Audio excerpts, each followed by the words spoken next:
Hey there, Coach Patrick here from Endurance Nation, back with part 4 of my Patience and Discipline series, where we will look at planning your season around the specific changes that you want to make related to your performance goals. When we kicked off this process back in step number 1, we talked about reviewing your goals based on a visualization process, really seeing what it was like to be in the swim and what it felt like, how you were executing it, and then coming up with a goal time for you. And we went through each discipline, and that gave us a set of deltas or gaps that would then determine how we were going to approach the rest of our year from a planning perspective. Then we talked a little bit about the different building blocks of your season and how those function, as well as what it means to kind of seek performance across a year. Now, here in this fourth installment, I'm going to talk to you explicitly about what it means to work across a season. And I think for me, this segment is really important because I think a lot of times people will say they focus very short term. They want great performance on race day, but they don't realize the true long-term nature of the work required to create those conditions. People will say, I really want to have a good bike on race day. Today I'm going to really hit this bike workout. That's good, but hitting your bike workout today doesn't necessarily predicate having a great performance on race day. Hitting your bike workouts for the next 6 months, yes, that will do it. But really getting committed to this workout now, or trying this one change or this one session now, is much more, kind of flying by the seat of your pants, short-term decision making that's not going to create conditions for you to be successful across an entire year. So to kick this part off here, for part 4, inserting your deltas across your season, I want to outline quickly what we draw out as the basic season for an Endurance Nation athlete. And this is important, I think, primarily, and I mentioned it in the article as well, primarily because for most people, this baseline is actually really, really good. There's not a lot of changing that needs to go into the program. One of the benefits of having a coach or a training club or a team like Endurance Nation or whoever you work with is that there's been some intent, some thought into constructing a year.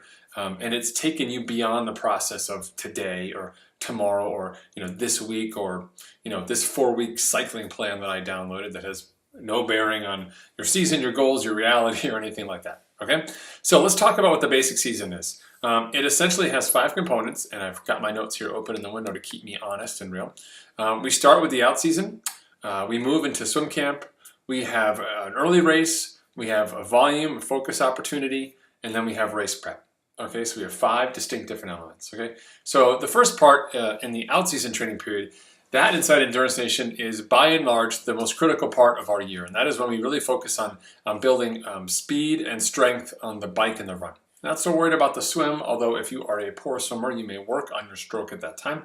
For the most part, we are focused on really achievable, focused workouts that give you an opportunity to build very strong levels of fitness on the bike and the run. And it's important to do it now in the winter because you have no volume constraints. There's no big ride coming up this weekend or big race in 2 weeks, or I'm really tired from that other workout. You're free. You've just, you've got plenty of time to recover and do work. And it also usually syncs up with your weather, where most people live in places where it's just not nice to be outside for longer than an hour, or you might be indoors on a trainer or something else. Okay, so when we talk about the out season, for me, most important part of a season, and when I am getting acquainted with an Endurance Nation athlete or working with an assessment protocol with them, one of the first questions I have is how many out seasons have they done?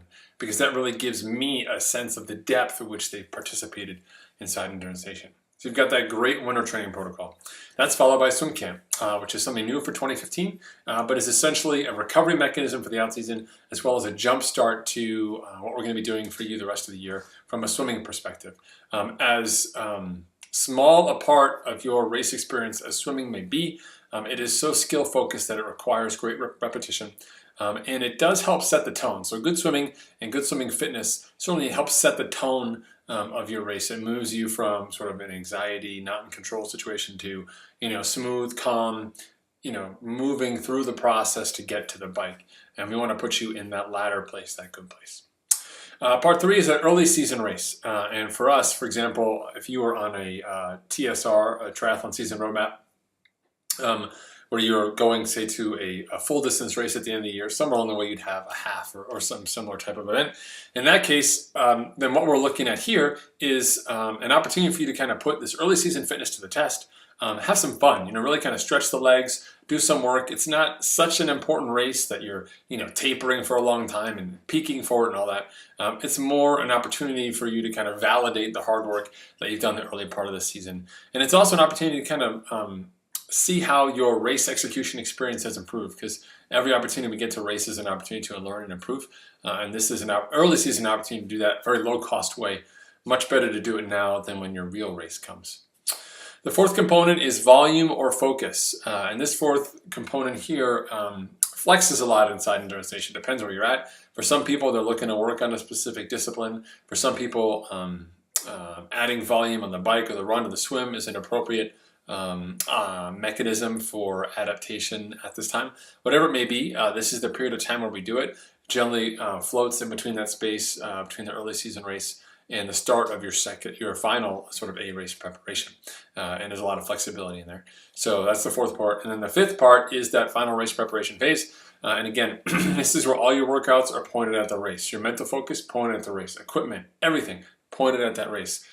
Well, everything we do here in this last 3 months is predicated upon creating conditions for success in your race. From the workouts to the learning materials, to the videos, the podcast, the email instructions that we send you, the resources we have on the website, all of that is designed, organized, and coordinated to help you be your best on race day. Okay? That's the 5-step process. And for most people, it generally moves well across a year. If you're a beginner or new triathlete or returning from a long layoff, that protocol, that progression from out season to swim camp to early race to volume focus to race prep is awesome. It covers all the bases. It gets you focused. It helps you build critical fitness. It helps you move up the endurance spectrum. We're working on critical skills like swimming, which is one of our early priorities in sort of level 1 or phase 1 of your development. And then also builds you towards racing. Not so much from a fitness, we're not worried so much about fitness as we are about the mechanics of you racing. And so that's super important. Now, of course, not everyone falls into that perspective of a beginner or someone who's satisfied with following a plan that works for them. A lot of times people they just got to change it. They got to change it a little bit so they can get it back. A lot of times a part of getting excited about your training is making it your own. So I recognize that. So that's your regular season, but what if you had some other things that came along where for example, you really need to improve the bike, or the run is what's severely holding you back? How do you focus on these things? Well, again, remember, follow the basic plan, start with the basic plan, and see how your body responds to the training focus of that plan. If you've moved beyond that, or you believe you are beyond that, you can move to the second phase. But before I even dive into that, I want you to keep in the back of your mind, you're still a triathlete. It is so tempting to know that you want to work on your bike and then read some book or article or magazine or tweet about some sort of great cycling workout and then just start doing that. As a triathlete, you need to train like a triathlete. There certainly are crossovers and lessons learned from single discipline sports, but it's, a great triathlon plan is not the best open water swim plan plus the best century ride plan plus the best marathon plan. Those 3 things operate in distinct silos, vacuums almost, that don't play nicely with each other. And a triathlon plan, a properly designed triathlon plan, will do just that. It will synchronize those different elements up, give you opportunities to do work and recover, still develop critical fitness, and build skills and confidence along the way. Okay, so if you move beyond that and you say you want to work on particular disciplines, I'm going to break those down one by one for you. The first is, let's say you still need to improve the swim. Okay, if you really need to work on the swim, there's a couple different points during the year when you can focus on it. It's important to remember that swimming is 80%, 85% technique. Fitness is such a small part. Many of us swim with fitness and poor technique, so it's a great workout. But we've got terrible technique. The better our technique gets, ironically, the easier swimming will be. So when I think about improving your swimming across the year, there's a couple different things you can work on. Number 1, I would add skills and drills in the out-season training protocol. Normally we don't swim, but adding skills and drills will not set you back from the run and bike perspective, and it gives you an early season opportunity to focus on the the skill of swimming without worrying so much about speed. During this early season phase, whether it's in the early out season or if you are in swim camp, definitely consider some underwater video. Just seeing yourself on camera gives another layer of information with which you can operate in terms of making your swim stroke better. It could be a fancy underwater swim clinic. It could just be a waterproof case for your iPhone. All of those things work. I've never tried a Ziploc bag for the iPhone, but you know what? Heck, I bet that would work too if you didn't love your iPhone so much, and you could do that. When you move into the season, I recommend signing up for a master swim group. Not so much for the technique side of it, but more so for the consistency, the accountability, and ultimately, assuming that you move down the spectrum here a little bit from just a beginner swimmer, you can actually start focusing on fitness, actually swimming faster, swimming harder, things that come with training with a group that will make you a better athlete as a swimmer overall. Okay? In the race prep phase, I recommend you commit to 4 swims a week. Generally, we have 3 swims a week. I recommend 4. That 4th swim doesn't have to be anything monstrous or mega. It's just another opportunity for you to continue to work on stroke and maintaining your form, the kind of things that are going to set you up for a great race on race day. We want to maximize your open water swim time, and that means, for most triathletes, they do a good job of swimming, or they have a sense of who they are as a swimmer in a pool, but they don't have that same sense once they transition to a lake or the ocean or a river. And so the more open water swimming you can get, the better you'll be at being comfortable in the new environment, and the better you will swim. And then the final piece here is developing a good swim warm-up. Time and time again, I see people underperform on the swim, even to the point of having anxiety attacks. And the biggest cause of that is just a bad warm-up there. Their body goes from 0 standing there to straight out, anaerobic, hypoxic, holding your breath, hard swimming, and the juxtaposition of those two elements really puts a lot of stress on your body and can manifest itself mentally, really throw you off your game. So a good swim warm-up kind of gets you loose, gets you in the flow, and helps you be a great swimmer. Now, what if you need to improve the bike? The bike is kind of a different bit than the swim. It's not so skill-oriented. It does take a bit more time, but there are some other changes you can make to cycling to make you a better athlete overall on race day.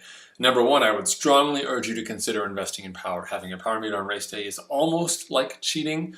You can see exactly how hard you're working. You can tell how the results you're getting for that hard work. And you can use that power number to guide you in such a way that you'll be able to disperse your effort across a course for the maximum results in terms of overall speed at the lowest possible physical cost to you. And that juxtaposition is super important. Anybody can say, I'm going to ride and see 200 on the dial. I'm going to ride and see 240 on the dial. But when you're racing, especially in a long course race, it's much more about the execution of that number that really matters.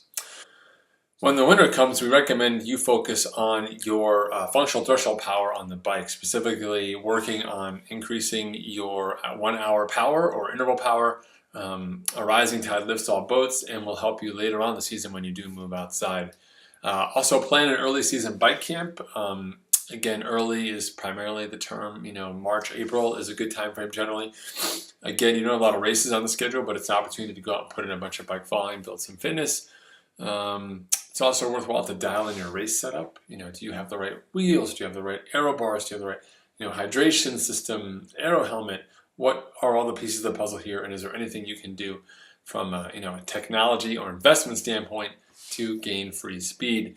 When we think about the race prep period, we have our transition towards thinking more about race-specific equipment and the pacing that surrounds that equipment. But we also think about nutrition. You may or may not have been kind of fudging your nutrition for the earlier part of your training cycle. But now in the race prep phase, there's no hiding it. If you have a bad workout or you run out of energy, it's definitely going to ruin the next couple of days worth of workouts. And that's just something that we can't afford to have happen. So you absolutely want to be on top of both of those items. Make sure that you're doing your best to stay healthy and keep things rolling as we go. All right. And then finally, know your race course. Being able to race well or unlock free speed of a given course is having experience on it. Not everyone can ride the course 10 times before race day like others can, but all of us can look at maps and prepare ourselves, whether it's a straight map or something from Google Earth or whatever it may be. You are able to visualize what that course will be like, and ultimately the work you'll have to do to ride it. And having a better understanding of what that race will look like from a total time can make a big difference as you plan your bike.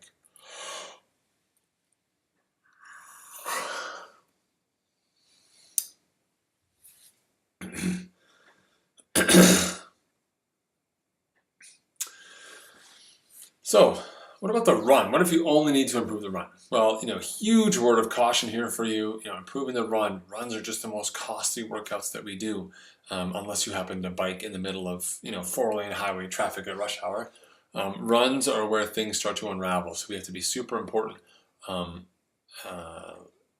focusing on nutrition and pacing.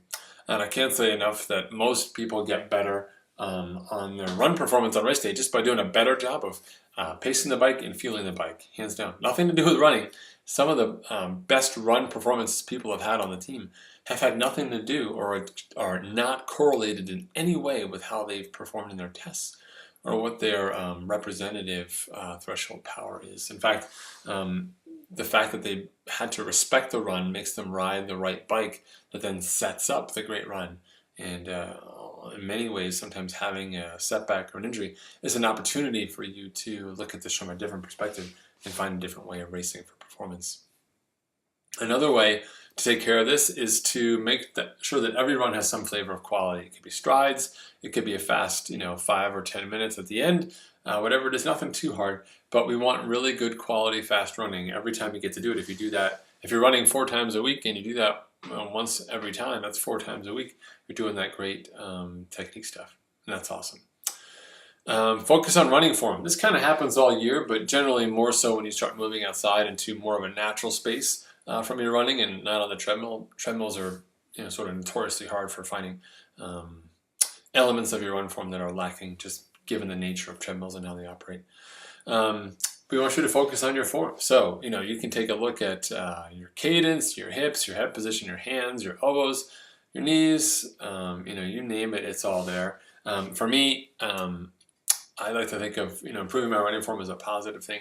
And so I kind of collect all of these articles in a place where it's an opportunity for me to read through and learn from them and decide, is this something that, makes sense, or is this something we want to try, etc. And that's been very powerful for us. We also recommend that you consider a run block, which is a 28-day run block. Generally this is something to do after 3 or 4 consistent months of training. It's an opportunity to take intensity off the table, replace it with consistency and a bit more sort of cumulative volume for the entire month. So you definitely could benefit from that consistent running period. It doesn't have to be a lot of run, doesn't have to be a lot of flash. And overall, your long runs would come down a bit, but just getting out there once a day for 28 days makes a big difference to your running form. We have people improve from that every year. 2 more things to go. Number 1, splitting your long run. I'm a huge fan of this, especially early season training as you've got the miles going up. If I've got a 20 miler, I'd rather do 10 and 10. If I've got a 22, I'll do 11 and 11 or 12 and 10. I'll always kind of run that first effort as what I'd expect to see happen on race day, and then the rest of it is kind of recovery period and see how I'm feeling. Okay. Ultimately, the big thing here for the run is having a great race plan, and you can again focus on this and implement it and practice it in your head in training. You want to do all of that so that on race day it's a no-brainer. You want to reach for that nutrition or that bottle canister. It's not there. You know how to fix it in your training run, and then you can check it off your list. And now you are ready to go out there and have a great day. So don't be discouraged by the fact that there are improvements to be made. As you found here, I've got a quick list of almost 6 to 8 topics per each discipline for you to follow and learn from. And if you have more information on how you handle the run or how you build it across your season, I'd love to hear about it. It always helps make a difference on our end, and it's great to hear from you regardless, but especially as your race is getting closer and these things are at the forefront of your mind. Okay. If you want to learn more about the other segments of this program, you can find them on our YouTube channel at youtube.com/Endurance Nation. You can also find us online at www.endurancenation.us, where you can create a free trial and learn more about Endurance Nation. Thanks so much for choosing us. I hope you enjoyed this video series and look forward to hearing from you soon.